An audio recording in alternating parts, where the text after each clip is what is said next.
इस गोरे फोटोग्राफर ने अचानक देखा कि जो बेसहारा लड़की जूठा खाना खा रही है, उस ब्लैक लड़की के चेहरे के फीचर्स एकदम किसी टॉप सुपर मॉडल जैसे हैं। उसकी हाइट भी अच्छी है और उसके अंदर कभी हार ना मानने वाला एक जज्बा है। ये सोचकर वो खुद को रोक नहीं पाया और तुरंत उठकर उसे अपना विजिटिंग कार्ड दे दिया। लेकिन लड़की ने उसे कोई धोखेबाज समझा और मुड़ते ही उस कार्ड को फेंकने वाली थी। उसकी बात सुनकर पता नहीं क्यों लड़की ने वो कार्ड अपने पास रख लिया। लेकिन किसी ने नहीं सोचा था कि ये छोटा सा कार्ड उसकी पूरी जिंदगी बदल देगा। काम के बाद सारा अपना बचा खुचा खाना खाते हुए अपनी दोस्त से उस कार्ड के बारे में बात कर रही थी, पर उसकी दोस्त कार्ड देखकर हैरान रह गई। दोस्त उसे समझा ही रही थी कि सारा एक बार ट्राई करे। तभी उसे अपने शरीर के निचले हिस्से में बहुत तेज दर्द हुआ। जब वो चेकअप के लिए अस्पताल पहुंची तो हर तरह की बीमारी देख चुके डॉक्टर भी उसकी हालत देखकर सुन्न रह गए। सारा इस वक्त शारीरिक और मानसिक दोनों तरह के दर्द से गुजर रही थी। वो अफ्रीका के सोमालिया के एक कबीले में पैदा हुई थी। वहाँ जब कोई लड़की 3 साल की होती है तो उसकी माँ उसे एक सुनसान पहाड़ी पर कबीले की एक खौफनाक रस्म के लिए ले जाती है। वहाँ एक औरत ब्लेड निकालती है और बच्ची के रोने तड़पने के बावजूद उसके प्राइवेट पार्ट्स का एक अहम हिस्सा काट देती है। फिर वो खून से सने हाथों से ही बबूल के कांटों से उस घाव को बेदर्दी से सिल देती है। सिर्फ सुहागरात के दिन उस लड़की का पति ही उस टांके को काटता है। इस कबीले में जो लड़की इस खौफनाक रस्म को झेलकर जिंदा बच जाती है उसी को पवित्र औरत माना जाता है। सारा अपनी 2 बड़ी बहनों से लगी थी।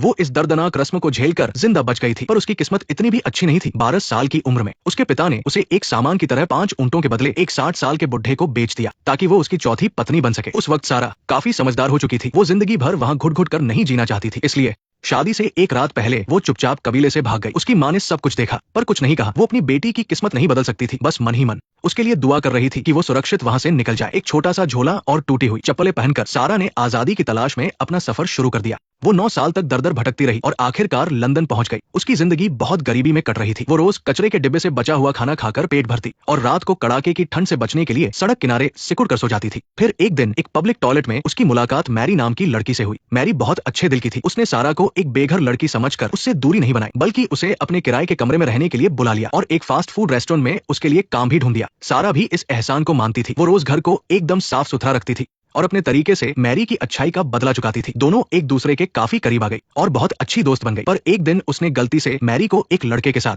करीब आते देख लिया। बचपन से ही कबीले की पुरानी सोच में पली बढ़ी सारा को ये सब बहुत अजीब और शर्मनाक लगा, लेकिन मैरी को लगा कि वो कुछ ज्यादा ही सेंसिटिव हो रही है। उसने कहा कि ये तो बहुत ही नॉर्मल और अच्छी बात है। जब तक कि औरत कटी हुई हो तभी वो एक अच्छी औरत है। माफ करना, कैसी कटी हुई? तुम आखिर क्या कह रही हो? तुम कटी हुई नहीं हो। सारा बहुत कंफ्यूज हो गई। उसे लगा कि कुछ तो गड़बड़ है। उसने तुरंत खड़े होकर अपने कपड़े उतारे। जब मैरी ने उसके शरीर पर वो भयानक निशान देखा तो उसकी आंखों में हैरानी और दर्द साफ दिख रहा था। एक औरत होने के नाते वह अपनी दोस्त का दर्द अच्छे से समझ सकती थी और मैरी का ये रिएक्शन देखकर सारा को पहली बार ये एहसास हुआ कि दुनिया की हर औरत को इस तरह के भयानक दर्द से नहीं गुजरना पड़ता। सारा, क्या तुम्हें कुछ महसूस होता है? तुम्हारा क्या मतलब है? इसीलिए तुम वॉशरूम में इतना टाइम लगाती हो? क्या एक औरत बनने का यही मतलब है? नहीं, मैं एक औरत हूँ, लेकिन मेरी हालत ऐसी नहीं है। इन बातों ने सारा की अब तक की सारी सोच को पूरी तरह से तोड़ कर रख दिया। पर उस रस्म का दर्द इतनी आसानी से नहीं जाने वाला था। हर बार पीरियड्स के दौरान उसे ऐसा लगता था जैसे कोई उसे सजा दे रहा हो। दर्द से उसकी जान निकल जाती थी। इस बार मैरी के बार बार समझाने पर उसने हिम्मत जुटाई और अस्पताल गई। डॉक्टर ने जब उसकी हालत देखी तो उन्हें बहुत बुरा लगा। उन्होंने कहा कि हालांकि सब कुछ पहले जैसा नहीं हो सकता, लेकिन एक सर्जरी के जरिए इस दर्द से छुटकारा मिल सकता है। सारा की इंग्लिश ज्यादा अच्छी नहीं थी, इसलिए एक सोमालिया के मेल नर्स को ट्रांसलेशन के लिए बुलाया गया। पर उस नर्स ने डॉक्टर की बात को पूरी तरह से गलत तरीके से बताया। प्लीज आप जल्दी से मेरी सर्जरी कर दीजिए। प्लीज आप जल्दी से मेरी सर्जरी कर दीजिए। प्लीज आप जल्दी से मेरी सर्जरी कर दीजिए। प्लीज आप जल्दी से मेरी सर्जरी कर दीजिए। प्लीज आप जल्दी से मेरी सर्जरी कर दीजिए। प्लीज आप जल्दी से मेरी सर्जरी कर दीजिए। प्लीज आप जल्दी से मेरी सर्जरी कर दीजिए। प्लीज आप जल्दी से मेरी सर्जरी कर दीजिए। प्लीज आप जल्दी से मेरी सर्जरी कर दीजिए। प्लीज आप जल्दी से मेरी सर्जरी कर दीजिए। प्लीज आप जल्दी से मेरी सर्जरी कर दीजिए। मेल नर्स की बातें सारा के दिल में एक कांटे की तरह चुभ गई और उसके अंदर की शर्मिंदगी फिर से जाग उठी। उसकी सर्जरी करवाने की सारी हिम्मत जवाब दे गई। वो जानती थी कि ये सिर्फ शारीरिक दर्द से बचने की बात नहीं है, बल्कि ये पूरे कबीले की सोच और पीढ़ियों से चले आ रहे नियमों के खिलाफ जाने जैसी बात थी। जब वो एक कपड़ों की दुकान से गुजर रही थी तो अचानक उसकी नजर बुर्का पहने एक औरत पर पड़ी। वे दोनों दिखने में अलग थी, लेकिन असल में दोनों एक जैसी ही परेशानी में फंसी थी। दोनों ही अदृश्य जंजीरों में जकड़ी हुई थी। जब उसने कबीले से भागने वाले उन दिनों को याद किया कि कैसे वो दर दर भटकी, आसमान के नीचे और जमीन पर सोई और जंगली घास की जड़ें खाकर उस वीरान रेगिस्तान से बाहर निकली थी, वो दर्द और तकलीफ सिर्फ वही जानती थी। ये सोचकर सारा ने आखिरकार अपने ऊपर लगी सभी पाबंदियों को तोड़ने का फैसला कर लिया और यहीं से उसकी एक नई जिंदगी की शुरुआत हुई। सर्जरी के बाद सारा खुद उस फोटोग्राफर टेरी से मिलने गई। उसे देखकर टेरी ने सिर्फ एक ही बात पूछी, क्या तुम एक बेहतर जिंदगी जीना चाहते हो? टेरी सच में एक कमाल का फोटोग्राफर था। सारा शुरुआत में कैमरे के सामने काफी नर्वस थी, पर उसने बहुत ही आराम से उसे गाइड किया और उसे रिलैक्स महसूस करवाया, और फिर उसकी एक से बढ़कर एक खूबसूरत तस्वीरें खींची, और यही तस्वीरें मॉडलिंग की दुनिया में उसकी एंट्री का रास्ता बन गई। भले ही उन खूबसूरत लड़कियों के बीच वो थोड़ी अलग लगती थी, भले ही हर शूट के बाद उसकी बारी सबसे आखिर में आती थी, पर उसने कभी हार नहीं मानी और हमेशा पॉजिटिव होकर डटी रही। सारा, अब तुम्हें कैटवॉक करनी होगी। ये सब सारा ने पहले कभी नहीं किया था, पर वो हार मानने वालों में से नहीं थी। वो रोज अपने किराए के घर के गलियारे में बार बार प्रैक्टिस करती थी, तब तक जब तक कि उसके पैर सुन ना हो जाए। एक्सप्रेशन सही नहीं आने पर भी उसने हार नहीं मानी और बार बार कोशिश की। अपनी इसी हिम्मत और जज्बे के दम पर उसने अनजान फैशन इंडस्ट्री में कदम रखा। अपने अंदर के टैलेंट और रोज की कड़ी मेहनत के दम पर वारिस जल्दी ही सबसे अलग चमकने लगी और फैशन इंडस्ट्री की जान बन गई। लेकिन सफलता की राह कभी आसान नहीं होती। पहली बार जब वो अपनी टीम के साथ फैशन शो के लिए विदेश गई, तो कस्टम्स को पता चला कि उसका पासपोर्ट एक्सपायर हो चुका है। उसे वही रोक लिया गया। अगर ये मामला नहीं सुलझा तो उसे डिपोर्ट कर दिया जाएगा। वारिस इतनी आसानी से हार मानने वाली नहीं थी। सालों पहले अपने कबीले से भागकर वो अपनी नानी के पास आई थी। नानी ने उसका पासपोर्ट बनवाया और उसे लंदन में सोमालिया की एम्बेसी में काम करने भेज दिया। वारिस ने एक अंधेरे और सीलन भरे बेसमेंट में कई साल बिताए, जब तक कि सोमालिया में गृह युद्ध शुरू नहीं हुआ और सरकार नहीं बदल गई। एम्बेसी को बंद करना पड़ा और वो लंदन की सड़कों पर बेघर हो गई। अब कंपनी ने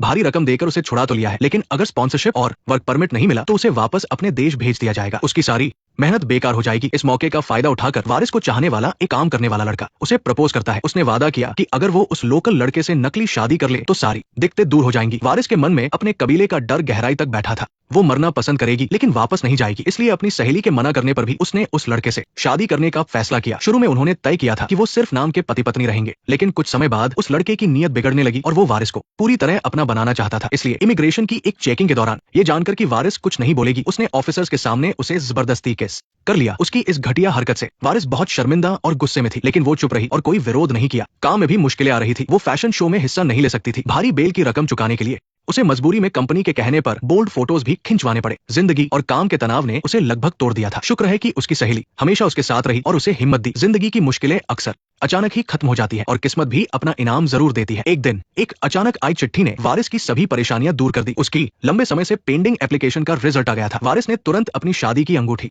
उस लड़के को लौटा दी। अब बेफिक्र होकर वो अपनी सभी बेड़ियों को तोड़ सकती थी और खुलकर जी सकती थी। जब वारिस दोबारा रैंप पर उतरी तो वो पूरी तरह बदल चुकी थी। वो मुश्किलों से जूझने वाली लड़की से अपनी किस्मत खुद लिखने वाली एक आजाद औरत बन गई थी। उसका स्कार्फ हवा में किसी झंडे की तरह लहरा रहा था। कैमरों की चमक में वो ग्रेसफुल और कॉन्फिडेंट दिख रही थी। अब वो कोई ऐसी लड़की नहीं थी जिसे किस्मत अपने हिसाब से चलाए। वो सिर्फ कपड़ों की खूबसूरती नहीं बल्कि अपने न झुकने वाले जज्बे को भी दिखा रही थी। उसकी रैंप वॉक में एक अलग ही एनर्जी थी। जल्द ही वो फैशन इंडस्ट्री की जान बन गई। कभी क्रूर प्रथाओं का शिकार हुआ, उसका दर्द भरा शरीर आज सम्मान और ताकत की मिसाल बन गया था। सोमालिया की एक चरवाहे लड़की से लेकर इंटरनेशनल सुपर मॉडल बनने तक इस डेजर्ट फ्लावर की कामयाबी ने लाखों लोगों का दिल जीत लिया। लेकिन जब नाम और पैसा मिला तब वारिस ने अपने करियर की ऊंचाई पर एक बड़ी जिम्मेदारी उठा ली। एक फैशन मैगजीन के इंटरव्यू में उसने अपनी सक्सेस स्टोरी की जगह अपने गहरे जख्मों को दुनिया के सामने रखा और 3000 साल पुरानी खतने की क्रूर प्रथा की सच्चाई सबके सामने ला दी। उसकी दर्द भरी कहानी सुनकर रिपोर्टर की आंखों में आंसू आ गए और वो बोल भी नहीं पाई। जब ये इंटरव्यू पब्लिश हुआ तो चारों तरफ खलबली मच गई। इसके बाद वारिस को यूनाइटेड नेशंस के हेडक्वार्टर में स्पीच देने के लिए बुलाया गया। अब वो सिर्फ एक इंटरनेशनल सुपर मॉडल ही नहीं थी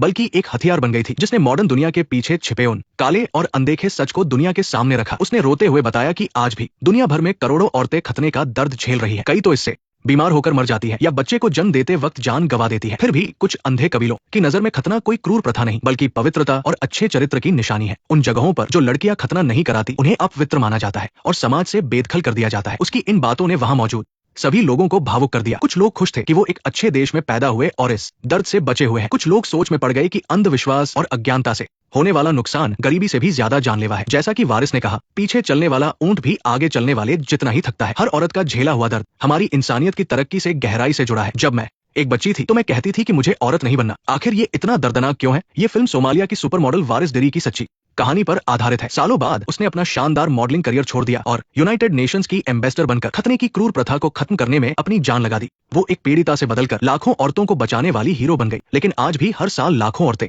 खतने का दर्द और जुल्म सह रही है। फिल्म में दिखाया गया दर्द कोई पुराना इतिहास नहीं है बल्कि आज भी दुनिया के किसी कोने में हो रही एक सच्ची घटना है। और डेजर्ट फ्लावर सिर्फ एक कामयाबी की कहानी नहीं है बल्कि ये एक रेगिस्तान से आई एक आवाज है जो हमारी इंसानियत के जख्मों को कुरेदती है। वारिस एक भूखी रहने वाली चरवाहे लड़की से एक चमकती हुई स्टार बनी। यूनाइटेड नेशंस के स्टेज पर खड़े होकर उसने सिर्फ अपनी किस्मत की बेड़ियां ही नहीं तोड़ी बल्कि हजारों सालों से चली आ रही अज्ञानता और नफरत को भी तोड़ा। उसने अपने जख्मों से दुनिया को बताया कि औरतों का शरीर क्रूर प्रथाओं की बलि चढ़ने के लिए नहीं है और सम्मान की कीमत दर्द नहीं होनी चाहिए। मुश्किलों में खिला ये फूल अपनी हिम्मत और बहादुरी के दम पर अंधेरे में जी रही कई औरतों के लिए एक रोशनी बन गया। उम्मीद है कि इंसानियत अब ऐसे जुल्मों को नहीं सहेगी, बराबरी अब दूर नहीं होगी और हर औरत को बिना किसी डर के आजादी से जीने का मौका मिलेगा।